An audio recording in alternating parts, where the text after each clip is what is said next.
Ya. Buen día a todos. Este curso de higiene para manipuladores de alimentos y hoy nos vamos a inmersar en el mundo microbiano. El mundo microbiano, demasiado importante para entender por qué se dañan los alimentos, que básicamente ellos son los que cumplen un factor fundamental en el daño, contaminación, proliferación, reproducción, de todo lo que sucede con lo que es la industria de alimentos. Inicialmente he querido traer esta reflexión que me parece muy importante. Encontré esta reflexión médica que habla de que para el tema de la depresión y todo eso que estamos confinados, nos sentimos tristes porque no puedo salir, no me puedo mover y sigue el mundo. Pensemos en esto. Si hoy te sientes triste, recuerda que hay billones de microorganismos que te necesitan para vivir y que piensan que tu cuerpo lo es todo. Es interesante cuando lo analizamos desde ese punto, ¿no? Imagínense que uno a veces está triste por las cosas que sea y estos microorganismos que están allá afuera, que son miles de millones, nos necesitan a nosotros para poder vivir. Yo quiero que se pregunten una cosa y si quieren al final de la sesión o en el video lo pueden comentar, es ¿qué piensas cuando escuchas hablar de la palabra microorganismos? Entonces uno puede pensar que son gérmenes, que son bichitos chiquitos, que son coronavirus, que son cualquier enfermedad, que son lo que nos hace oler el estómago. A veces tenemos distintos conceptos, pero realmente los microorganismos son seres vivos microscópicos, o sea que no podemos ver con nuestro ojo, sino que solo se pueden ver a la lente de un microscopio. Y realmente la microbiología como ciencia es una ciencia que estudia la vida microscópica. Hoy no nos vamos a centrar en la parte microbiológica, vamos a hablar de los microorganismos que le competen a la industria de alimentos, con los que tú o yo tenemos contacto cada vez que manipulamos alimentos. ¿Cuáles son las generalidades? Recuerden, son seres unicelulares, o sea, de una sola célula, o pluricelulares de varias células como nosotros, que no se ven a simple vista, es lo único, no se pueden ver a simple vista. Son seres vivos los más abundantes del mundo. No los vemos, pero son los que más abundan. Por eso el tema de la pandemia hoy en día es de proliferación rápida, porque es un enemigo invisible. Para que nos hagamos una idea, tan solo el cuerpo humano hay aproximadamente un centenar de billones de microbios. O sea, cada uno de ustedes que está observando este video tiene miles de millones de microorganismos dentro de su cuerpo. Es más, si no fuera por eso, tal vez usted no podría vivir. Entonces, ojo con esto cuando estigmatizamos a los microorganismos. Son además los más pequeños. Para poder observarlos se necesita un microscopio, como les decía, que normalmente aumenta la imagen más o menos 1000 veces y hasta más. Y los microbios son de origen de todo lo que vive. Son anaeróbicos, aeróbicos, en el aire, en la tierra, en el agua, en las hojas, en la madera, en todos lados están. ¿Sí? Es más, a ellos les debemos y les atribuimos el oxígeno que nosotros respiramos y la atmósfera. Gracias a ellos, con el mundo vegetal, se complementa una labor para que nosotros podamos coexistir en este planeta. Para la industria de alimentos, quiero que piensen en 4 tipos de microorganismos, son los que les deben importar. Los virus, los parásitos, los hongos, que en este caso vamos a hablar de mohos y levaduras, y las bacterias. Estos son los 4 tipos de microorganismos que nosotros vamos a estar recurrentemente pensando en esta industria. ¿Cuáles son los virus? Los virus son microorganismos compuestos de material genético que causan diversas enfermedades introduciéndose como parásito en una célula para reproducirse. Un virus es un parásito, ¿sí? Solo que es un parásito O sea, los parásitos reales comparados con los virus son muy grandes. Los virus son muy, muy, muy diminutos. O sea, imagínense que un parásito real, el que sea que se imaginen, una ameba o un gusano, los que a uno le salen en el estómago, es un monstruo gigante al lado de un virus. Los virus son a nivel celular. O sea, son tan fuertes porque ellos destruyen, cuando hablamos de que destruyen las defensas es porque nos destruyen a nivel celular. Por eso generan efectos tan fuertes como el que está sucediendo hoy en día. Entonces, y necesitan de las células porque ellos son estructuras, digamos que no completas.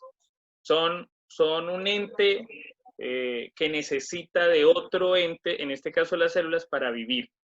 Los principales virus patógenos, o sea, que producen enfermedades presentes en los alimentos, son el Norwal, el hepatitis A, el prion, virus entéricos, pero casi que podríamos hablar que realmente el que más es habitual en temas de la comida es la hepatitis A, como virus principal en el tema de contaminación en alimentos. El coronavirus, pues ya entra, digamos, como un virus de alto contagio y especialmente va a tener una incidencia en la parte alimentaria con el tiempo. Y ya lo ha venido teniendo en cuenta, como la influenza, todo este tipo de virus que afectan por contagio en el ambiente también a los alimentos, solo que no son solo de los alimentos, se generan en el ambiente en general. Los parásitos son otro tipo de microorganismos que son organismos que viven a costa de otros, ¿sí? O sea, son como los virus, pero estos son más a escala mayor, o sea, estos se alimentan, bueno, o sea, son parásitos de especies como de origen animal, origen vegetal, pero lo debilitan, o sea, además de que le hacen daño, se alojan en órganos, bueno, en toda la estructura, afectan órganos vitales, funciones vitales, pero normalmente no genera un daño tan fuerte para no matarlo porque él necesita de su hospedador. Sí, él es un huésped que hace fechorías, pero no tantas, para garantizarle la vida al hospedador, que normalmente conocemos, bueno, acá están los más comunes, el tricocéfalo, la tenia o la solitaria que se conoce, el ascaris, las amebas. Estos son los principales parásitos que, digamos, afectan en los alimentos. Vamos a hablar de otro mundo que son los hongos. Los hongos son microorganismos de estructura celular con un núcleo bien definido. Pueden ser unicelulares, como las levaduras, o pluricelulares. En este caso, yo les traje los dos ejemplos que son los que más afectan los alimentos, que son algunas levaduras. Las levaduras normalmente descomponen sustancias orgánicas complejas en otras simples mediante un proceso llamado fermentación. Pero ojo, las levaduras cumplen hoy en día en la industria un papel fundamental. El vino, la cerveza que ustedes consumen se da gracias a la fermentación por levaduras. Entonces también ellas son más benéficas que patógenas, pero hay una serie de levaduras que son patógenas. Y en el caso de los hongos, los mohos, normalmente son hongos pluricelulares, no forman tejidos, sino filamentos microscópicos denominados hifas. Esos se reúnen como una maraña, generan fibras como una telaraña, digámoslo de esta manera, y ya se ven a tamaño macroscópico. O sea, usted el moho sí lo puede ver. Si por alguna razón un pan se le ha mojado y se le ha puesto verde, como el caso del ejemplo que tengo acá en la imagen, se va a dar cuenta que se ven las hifas, que es este conjunto digamos, de telarañas que se forman alrededor del producto. Entonces, digamos que son microscópicos, pero ellos forman una maraña de fibras que los hacen macroscópicos para que los podamos observar. Yo acá les doy una recomendación antes de que, digamos, pueda olvidárseme a lo largo del proceso de la sesión, y es que cuando usted observe una, una, una IFA, o sea, usted esa lanita o se vea verde o huela ya a moho el pan, y entonces, ¿qué hace el colombiano inteligente? Él dice, yo le quito el pedazo y me como el otro. Normalmente cuando el moho se ve, o sea, es porque ya lleva tiempo reproduciéndose a nivel celular. O sea, de manera microscópica, él ya está ahí, solo que usted no lo puede ver. Entonces, no crean que quitando una parte se pueden comer la otra. Normalmente un pan que tiene moho ya está todo lleno de moho, solo que las colonias se alojan en algunas zonas para que podamos observarlos. Bueno, realmente ellos lo hacen con otros fines, pero cuando uno ya lo observa no quiere decir que donde no hay es porque digamos, el producto está bueno, no, ya quiere decir que ya está contaminado, entonces ojo, no utilizar ese producto. Vamos a hablar de el enemigo más grande y prominente en la industria de los alimentos, que se llaman las bacterias. Nosotros ahorita pues tenemos otro enemigo en común, pero el enemigo principal de los alimentos siempre han sido las bacterias. Cumplen un rol fundamental en la contaminación de los alimentos y son las más fuertes. Acá voy a mencionar algunas. Las bacterias normalmente, pues hay distintos tipos. Podríamos hablar de bacilos, cocos, bueno, distintas formas de tipos de bacterias que digamos que no va a ser el caso de hoy. No quiero entrar en clase de biología o de microbiología, pero quiero que sepan que las bacterias están presentes en casi todo lo que tocamos, vemos, y en los alimentos, en cualquier producto pueden haber bacterias. Las bacterias normalmente nunca las vamos a ver y algunas son tan peligrosas que ni siquiera generan olor. Ustedes a veces se preocupan cuando un producto se daña porque huele a feo. O sea, emanan gases o pueden observarlo mediante los digamos que los sentidos, pero no es normal que no huela, pero hay productos que no generan olor y pueden estar contaminados por algunas de estas bacterias. La mayoría es en acumulación, se acumulan de tal manera que su reproducción llega a un punto donde se genera mucho alcohol y ese alcohol también genera gases y esos gases son los que se volatilizan y nosotros podemos percibir y por eso sabemos que está fermentándose o acidificándose un producto. Las bacterias, acá les voy a hablar de las principales que afectan los alimentos, digamos en el caso del Streptococcus fecal, son resistentes a condiciones adversas como la congelación, desecación, tratamiento térmico. O sea, ojo con esto, muchos de estos ya son fuertes a los tratamientos que nosotros utilizamos para eliminarlos. Y además los estreptococos fecales tienen micotoxinas. Recuerden que en las ETAs, que ahorita las vamos a mencionar nuevamente, algunos generan toxinas, o sea, algunas bacterias, además de hacer su proceso fermentativo normal, generan sustancias tóxicas que pueden generar intoxicaciones. Está el Clostridium botulinum, que es uno de los más malos. Digamos que esta es una lista de los chicos malos en el mundo de las bacterias. Son aquellos que nos hacen daño y algunos mucho daño. El Clostridium botulinum es uno de esos. Se desarrolla mejor en condiciones de poco oxígeno, en el suelo y en las aguas no tratadas. Y los alimentos mal conservados o mal enlatados. El Clostridium es el enemigo principal de los productos enlatados. Ojo con algo, si alguna vez compran un enlatado, el que sea, los enlatados es un mito que tienen muchos químicos y se los voy a explicar más adelante. Pero sí tiene un tratamiento térmico que genera esterilidad y genera hermeticidad. Esterilidad es que no tiene microorganismos y hermeticidad es que no hay presencia de oxígeno. El Clostridium es de los que mejor se desarrolla en esos ambientes.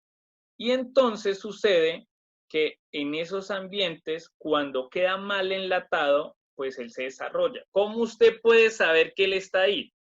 Usted compra una lata y usted la ve que está soplándose o está soplada. Yo lo llamo, eso es como un enlatado bomba. Nunca se le ocurra comprar un producto así. Y si en la casa tiene un producto así, mejor deséchelo, porque lo más probable es que puede tener microorganismos que te van a hacer daño. Y si es el Clostridium, te puede dar botulismo, que es una intoxicación alimentaria muy, muy fuerte. Recordemos al Bacillus cereus. El Bacillus cereus es normalmente la bacteria que aparece en la harina de trigo, cereales, clara de huevo deshidratada, carnes picadas y embutidos contaminados. Estos productos se dan mucho en los productos cárnicos que utilizan, digamos, hidratados, como el hidratado de soya, y algunos cereales y harinas, y es bastante peligroso el bacillus. No tanto como el Clostridium, pero puede generar infecciones intestinales fuertes. La chiguela es la bacteria de los manipuladores enfermos. Normalmente se da por agua usada en la manipulación y es muy común en los alimentos, tanto así que en los exámenes de manipuladores de alimentos a veces es solicitado un coprocultivo con chiguela y es bien importante porque la chiguela es de bastante contaminación y tiene bastante presencia en la industria de los alimentos. La yersinia también es otro activo en condiciones de refrigeración, especialmente con las carnes y productos cárnicos. Entonces, ojo, a veces creemos que metemos en la nevera, no está limpia, no tenemos las condiciones adecuadas de almacenamiento y creemos que el producto no se puede contaminar y claro que sí se puede contaminar. Entonces, ojo, la yersinia es uno de los que aparece ahí. Está el Campylobacter, que normalmente viene en el tema de intestinos de cerdo y aves. Este se ve a veces en el tan conocido producto la morcilla, porque se utilizan los intestinos de cerdo y cuando el proceso no es totalmente estéril, digamos que no hacen una higienización correcta de la tripa, pues puede haber presencia de Campylobacter. Entonces también cuando compren morcilla, pues como que miren de dónde proviene, pues, o quién lo elabora. Yo me he adelantado un poco, pero es clave aclarar qué son las bacterias. Son organismos que solo se pueden observar al microscopio igual, pero normalmente están constituidos por una sola célula autónoma que además no tiene membranas nucleares. Normalmente son unicelulares. Tengamos en cuenta aquí 3 importantes microorganismos, en este caso bacterias, que normalmente afectan a los manipuladores de alimentos. Está la Escherichia coli, que se da por contaminación con materia fecal, o sea, fue al baño y no se lavó bien las manos. La Salmonella, que se da por huevos, aves mal cocidas, alimentos cocinados que han dejado sin refrigerar. La Salmonella y la Escherichia coli son muy, muy comunes en la industria de alimentos, entonces con ellas hay que tener sumamente cuidado. Y el Staphylococcus aureus también, que son con los alimentos húmedos y ricos en proteínas no refrigerados, como los lácteos, las salsas y las carnes. Entonces, ojo a tener en cuenta esta lista negra de bacterias que son patógenos por excelencia y nos hacen daño. Vamos a hablar un poco y recordar qué son las ETAs o enfermedades transmitidas por alimentos.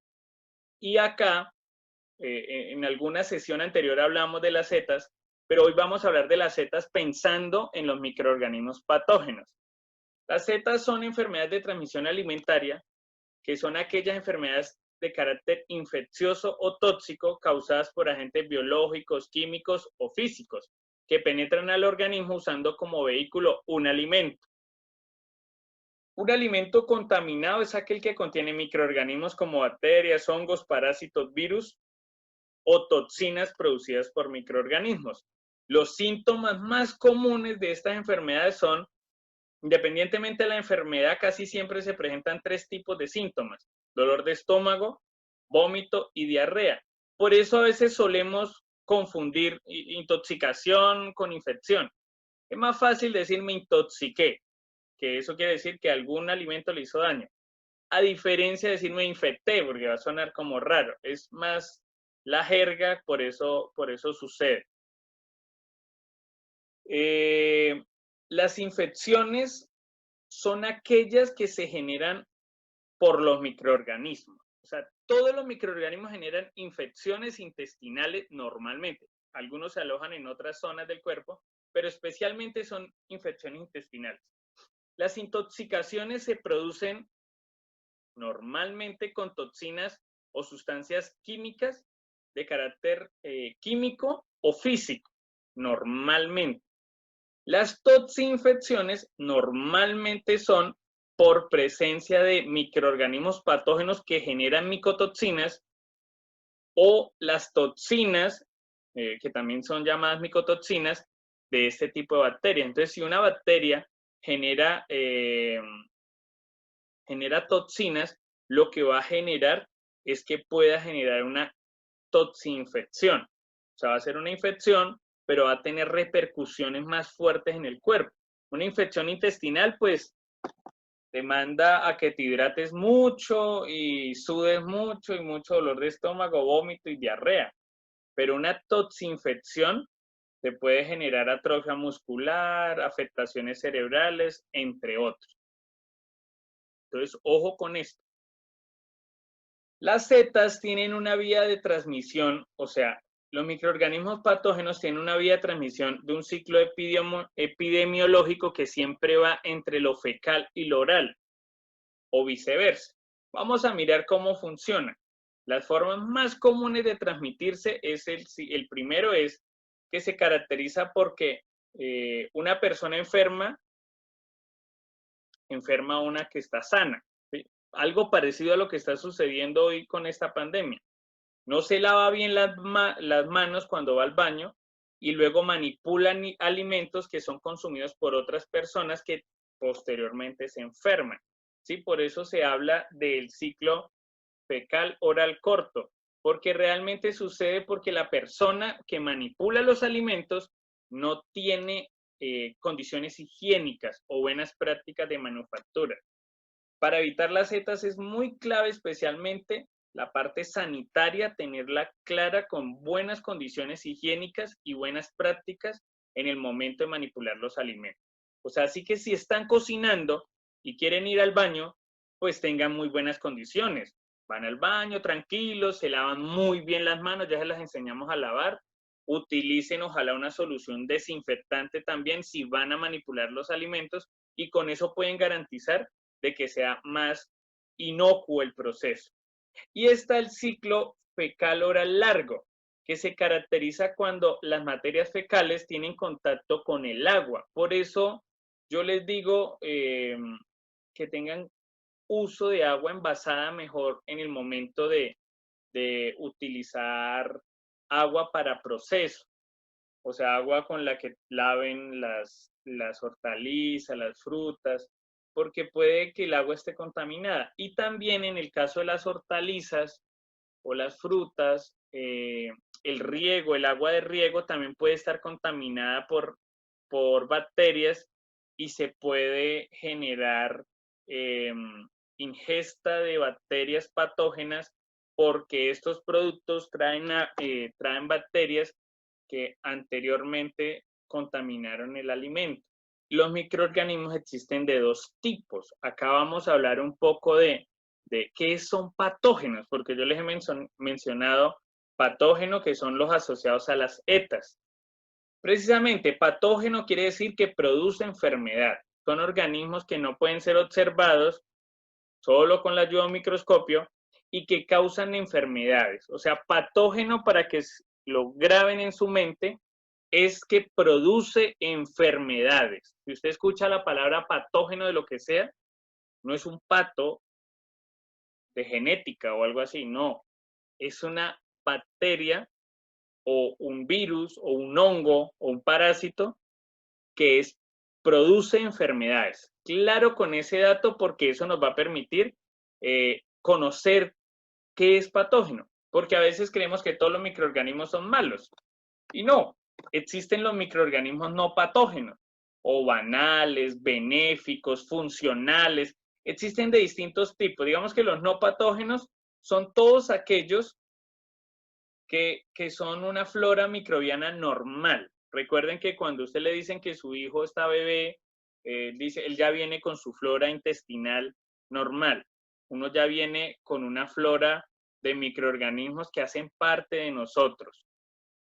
Son un conjunto de seres pluricelulares que se encuentran normalmente en una persona sana. Es más, algunos nos hacen sentir sanos por distintas cosas. Y ya ahorita de pronto pongo algunos ejemplos. Bueno, antes de eso yo quiero aclarar acá en el tema de patógenos, quiero hacer un recuento rápido con los que ya hemos mencionado para que de pronto digan, bueno, ¿y cuáles son? Ya les mencioné los patógenos, pero bueno, ¿y cuáles son los no patógenos? En el caso de los virus, pues digamos que no hay muchos casos de normalidad acá, pero acá podríamos hablar que algunos virus han sido utilizados para lo que llamamos biotecnología celular o biotecnología animal, biotecnología vegetal, donde en algunos casos se han utilizado virus. Pueden buscar en lo que son alimentos transgénicos, se han utilizado algunas funciones de algunos virus para hacer algunos productos más resistentes o mejores. Digamos que acá ya es más temas biotecnológicos. En los parásitos, pues de igual manera no podría decirles en estos momentos qué parásitos se utilizan, digamos, como tal en la industria para decir que mejoramos algún alimento o mejora nuestra salud. Digamos que no son tan utilizados en el tema biotecnológico, deben existir porque hay muchos estudios que hoy en día, como ellos son huésped normalmente, el funcionamiento de ellos puede ayudar a mejorar otros, como bacterias o hongos, para que sean mejores. No podría hacerles una mención de parásitos benéficos que se utilicen hoy en día, porque normalmente tienen una función digamos que más perezosa y más de zángano, utilizando el cuerpo de otro. Pero sí les puedo mencionar en el caso de las levaduras y los mohos, que se utilizan ampliamente en la industria de alimentos. En el caso de las levaduras son ampliamente utilizadas para hacer todos los procesos de viticultura o fabricación de vinos. Los mejores vinos se obtienen a partir de cepas de levaduras propias, naturales, específicas. Entonces, las levaduras cumplen un factor fundamental en la fermentación de las bebidas alcohólicas y en la preparación de cualquier tipo de cerveza siempre se utilizan cepas de levaduras, que son las que le aportan como tal en la fermentación el sabor al producto. Y en el caso de los mohos, es muy utilizado en lo que son carnes maduradas o cárnicos madurados y algunos como los quesos madurados. Entonces, de pronto el Roquefort, el queso azul, todos esos quesos madurados que de pronto nosotros, por presentar un paladar diferente como al de los europeos, no podemos percibir un sabor agradable, pero ellos sí. Es más, podemos mencionar que Francia tiene más de 380 tipos de quesos de origen, o sea, podría decirse que tienen un queso por cada día del año. Nosotros acá somos más básicos con productos, digamos, hablando de quesos, son más frescos, de sabores menos madurados, más a leche, como los quesillos, el doble crema, el queso fresco, campesino. Bueno, y todo ese tipo de productos que digamos que no tienen ningún tipo de fermentación ácido láctica compleja. Hay algunos como el queso paipa, queso pera, pero son productos con fermentaciones muy leves porque nuestro paladar no es resistente para eso. Pero los mohos sí se utilizan bastante para eso.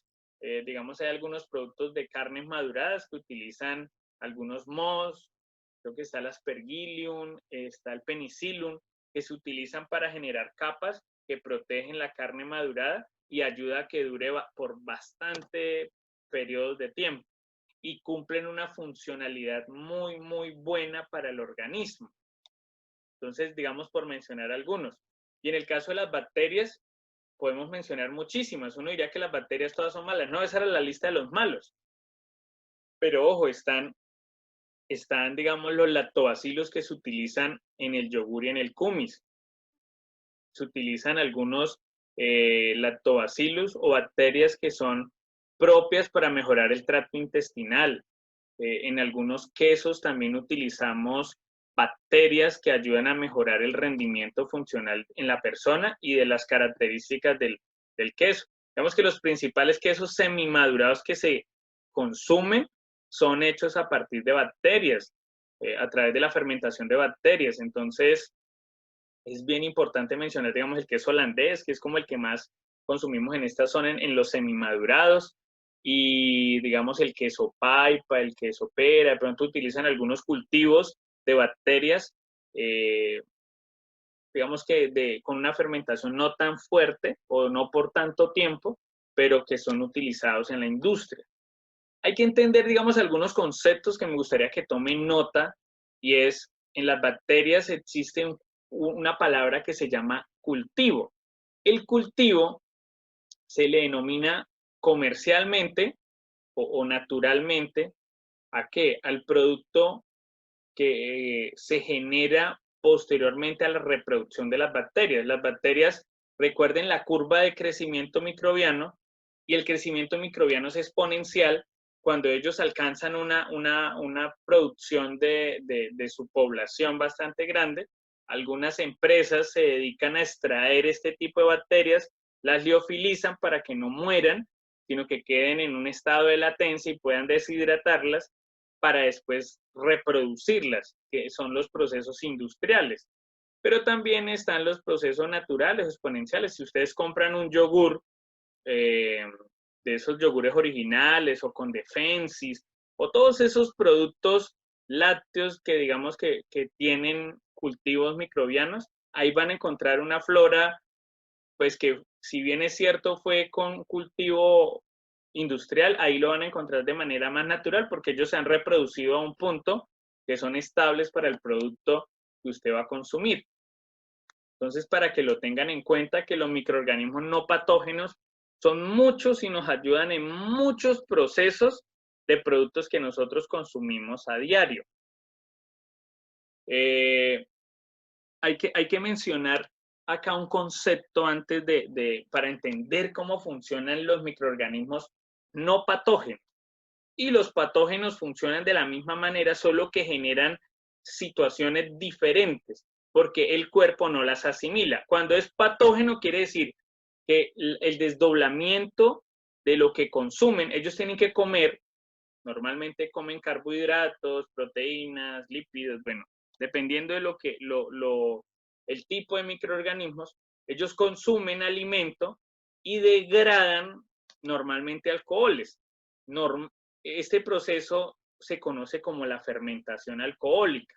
Entonces, normalmente se genera con azúcar, y si consumen azúcar, generan alcohol, y eso se llama la fermentación. Muchas veces esto se conoce en la casa como que se enfuertó, se apichó, el producto se dañó. Eso es una fermentación. Esa fermentación normalmente puede ser positiva o negativa. Positiva como el caso del yogur, el kumis, el vino, la cerveza. Negativa como el caso de la fermentación que se genera en la basura de su casa. Y así como para que me tengan en cuenta este concepto. Las bacterias se pueden eliminar de dos maneras importantes. Hoy les voy a mencionar de dos maneras. Pueden existir muchas, pero digamos que las básicas son estas. Una son los tratamientos térmicos a altas temperaturas y están los de bajas temperaturas. Entonces, los tratamientos térmicos cumplen un factor fundamental. Cuando hablemos de tratamientos térmicos, ¿de qué hablamos? Hablamos de tratamientos donde se somete a cambios de temperatura. Los cambios de temperatura desde hace muchos años, cuando existía Napoleón Bonaparte, que aparece por allá con Nicolás Appert, la apertización o aperización, y después se conoce como la pasteurización, y entonces también aparece Luis Pasteur, y la pasteurización, digamos que revoluciona lo que son los tratamientos térmicos utilizados de altas temperaturas para eliminar microorganismos. Tengan en cuenta acá algo muy, muy importante. Les voy a mencionar cuatro tratamientos térmicos que normalmente son los que más utilizamos o los que más conocemos, no son todos en nuestros hábitos diarios. El primero es el escaldado. El escaldado es cuando tú calientas el agua y sometes a una temperatura no mayor de 100 grados centígrados, normalmente es de 80 grados centígrados como máximo, pero para que ustedes se hagan una idea en su casa es cuando usted calienta el agua sin que herva. Entonces usted ahí somete a una temperatura alta el líquido, estamos hablando de agua en este caso, y normalmente se utiliza para etapas preliminares como el lavado, como la desinfección, como el mismo escaldado, que es una etapa preliminar de las frutas. Entonces usted con esto puede hacer una esterilización, una desinfección inicial. Entonces el escaldado cumple un factor fundamental en la eliminación de microorganismos, porque los microorganismos, recuerden que tienen en la temperatura un rango de peligro. Ese rango de peligro para nosotros y es el rango de vida de ellos. Entonces, acá quiero mencionar algo muy importante, y es que los microorganismos existen por temperatura, 3 tipos. Se llaman psicrófilos, mesófilos y termófilos. Los psicrófilos son los que sobreviven a temperaturas de frío. Digamos que por debajo de los 18 o 20 grados centígrados hasta las temperaturas de congelación, sobre los 0 grados, existen los psicrófilos. Estas bacterias son las que normalmente encontramos en la nevera, ¿sí? Por decir un ejemplo. Los mesófilos son los más comunes. Esos son los que sobreviven a casi todas las temperaturas, porque sobreviven desde los 20, 18 grados hasta los 55 grados centígrados. Algunos hasta más, pero digamos 60. Estas bacterias son las que más conocemos porque ahí es donde hablamos de las bacterias de temperatura ambiente. Cuando dejamos un alimento a temperatura ambiente, estamos hablando que una bacteria mesófila pues nos va a contaminar el alimento. Entonces, ojo con este tipo de bacterias que son tan importantes. Ok, bueno, ahorita hablamos de eso. Es importante mencionar que existen los microorganismos termófilos. Ya hablamos de los psicrófilos, mesófilos y están los termófilos. Los termófilos son los malos de la película porque son los más rudos. Son los que sobreviven a temperaturas altas. O sea, usted está hirviendo el agua y él se está relajando apenas porque él tiene unas características únicas. Normalmente son los microorganismos más complejos de eliminar. Entonces, en el escaldado, digamos que podemos eliminar casi todos los microorganismos partiendo de algo. Los microorganismos mueren a temperaturas altas. Si usted sube temperatura, mueren. Pero si usted baja temperatura, nada muere. Los microorganismos entran en latencia, se duermen, se quedan en coma, como le quiera decir, ellos quedan dormidos y esperan a que la temperatura vuelva a ser acorde y sobreviven. ¿Por qué? Porque muchos de estos microorganismos tienen mecanismos de defensa donde se esporulan. O como algunos animales, digamos que sobreviven en las altas montañas o en las altas cumbres, donde sobreviven a temperaturas muy bajas, ellos entran en un estado de latencia y logran, digamos que entran como en un coma inducido y esperan a que las condiciones vuelvan a ser favorables y viven. Entonces, si usted baja la temperatura, él no muere. Pero si sube la temperatura, sí. ¿Con quiénes? Los psicrófilos y los mesófilos. Pero los termófilos no siempre mueren porque hay unos, los más rudos, ellos cuando ven que la temperatura está subiendo, se esporulan, crean una capita, es como una armadura, que los protege de las altas temperaturas. Cuando las condiciones vuelven a ser favorables, ellos salen de ahí y siguen haciendo sus fechorías. Por eso, la cocción como tratamiento térmico es muy, muy importante. Por eso cuando dice cocinen bien sus alimentos. Pero ojo, recuerden que los nutrientes también se eliminan por encima de los 65 grados. Entonces, si usted cocina todo, pues usted va a eliminar todos los microorganismos, pero también va a eliminar todos los nutrientes. Y ojo con algo, así usted cocine mucho tiempo, algunos microorganismos no van a morir porque se llaman termorresistentes. Entonces la cocción cumple un factor fundamental. Normalmente se hace a temperaturas de ebullición. De ebullición es cuando usted ve visualmente, observa que el alimento genera unas burbujas. O sea, quiere decir que ha alcanzado su punto de fusión y empieza a evaporarse el agua que contiene. Normalmente la cocción es clave en las etapas de proceso, pero no es totalmente eficiente. Vamos a hablar de los dos métodos térmicos de altas temperaturas más eficientes que existen hoy en día. Vamos a hablar de la pasteurización. La pasteurización ha sido un invento revolucionario como proceso de eliminación de microorganismos por una razón. Y es que si usted se da cuenta, cuando elevamos temperatura, eliminamos microorganismos. Pero acuérdense los termorresistentes. Entonces no los podían eliminar. Algunos sobrevivían. Y la pasteurización nace en épocas de la guerra. En la guerra necesitábamos que los productos duraran mucho tiempo, pues para las provisiones de los soldados. Entonces, la primera pasteurización que aparece es la LTLT, o pasteurización lenta, que es someter un producto a 65 grados centígrados por 30 minutos, manténgalo 30 minutos, y bájelo rápidamente a 4 grados centígrados. Ese lo puede hacer en su casa.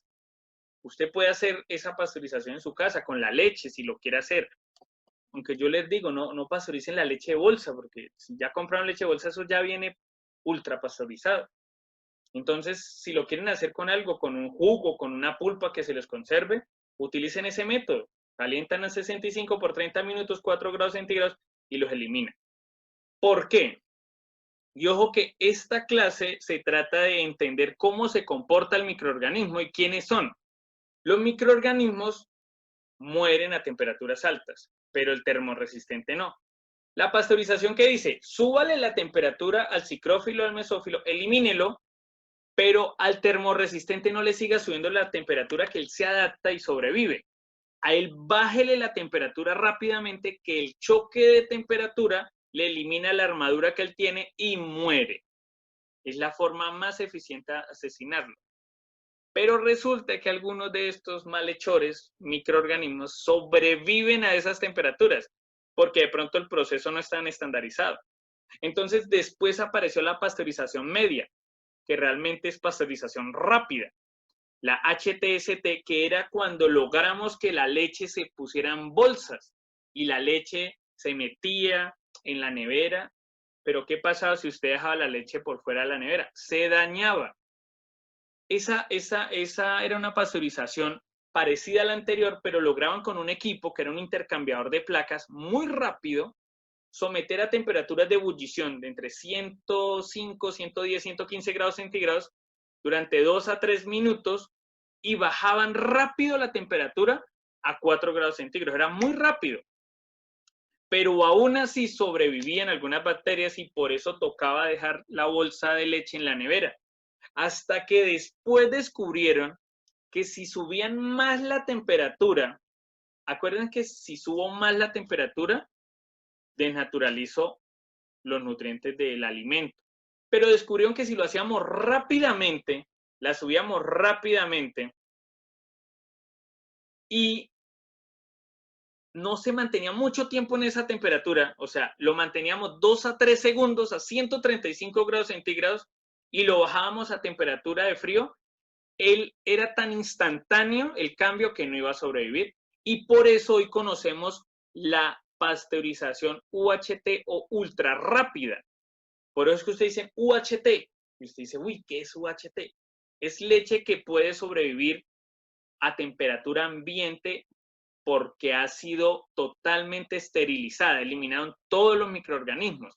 Entonces confíen de esa leche porque ahí lo que hay es ciencia, un tratamiento térmico que elimina todos los microorganismos. Y viene la esterilización comercial. Hay dos tipos de esterilización, digamos. Usted esteriliza cuando somete a temperaturas de cocción el agua, por ejemplo. Entonces está por encima de los 100 grados y usted dice, esterilizo el material y lo recomiendo. El material que utilice para manipular alimentos, esterilícenlo. Sométanlo a altas temperaturas y al someterlo a altas temperaturas, pues usted puede esterilizar porque elimina casi todos los microorganismos. Recuerden que no todos mueren.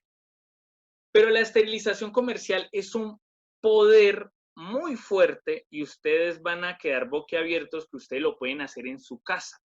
Y eso a veces no lo sabemos. ¿Qué es la esterilización comercial? Es someter un producto a 3 variables. Normalmente cuando cocinamos sometemos a temperatura, porque se eleva la temperatura, cambie, sea alta o baja, como en los anteriores que les mencioné, dura un tiempo, entonces 15, 20 minutos, 30 minutos, una hora, tiempo y temperatura. Pero cuando le mezclamos presión, la presión le pone otra variable para eliminar los microorganismos. Una cosa es someterlo a tiempo y temperatura y otra cosa es someterlo a presión.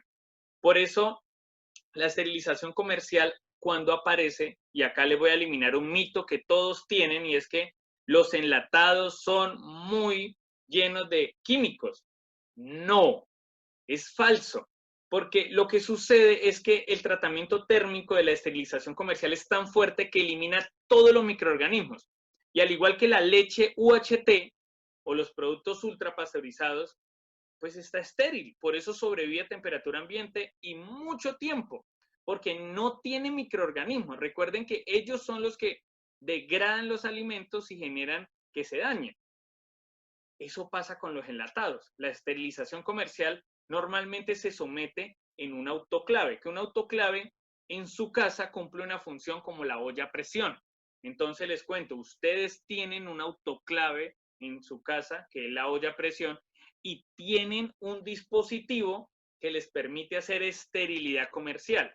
Ojo, cuando hacen productos con una olla a presión, no solamente ablandan, porque a veces lo hacen que por ablandar y salir más rápido.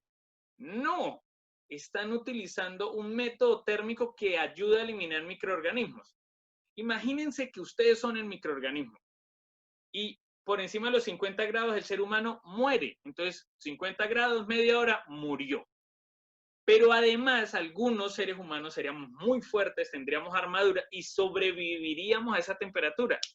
Entonces la esterilidad comercial dice, así, pues le voy a hacer fuerza y nos somete a una presión que es otra variable a la que el microorganismo tiene que escapar y no puede y muere.